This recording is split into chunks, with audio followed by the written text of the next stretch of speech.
কোনো বিশেষ ভোটের পক্ষে ভোট চাওয়া সরকারের উচিত নয় বলে মন্তব্য করেছেন বিএনপির স্থায়ী কমিটির সদস্য আমির খসরু মাহমুদ চৌধুরী।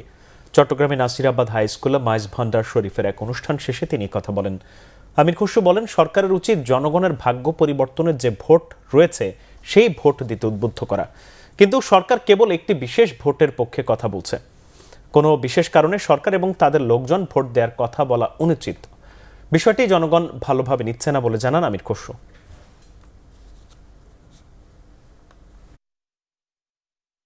সরকারের দায়িত্ব হচ্ছে জনগণকে উদ্বুদ্ধ করা ভোট দেওয়ার জন্য। কোনো বিশেষ কারণে ভোট দেওয়ার কথা সরকারের বলা উচিত না, সরকারের লোকজনের বলা উচিত না।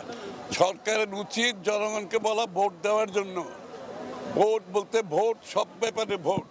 কোনো বিশেষ ক্ষেত্রে ভোট দেবে, কথা বলবে, আবার একটাকে বাইরে রাখবে, এই ধরনের কথাবার্তা ভালো না।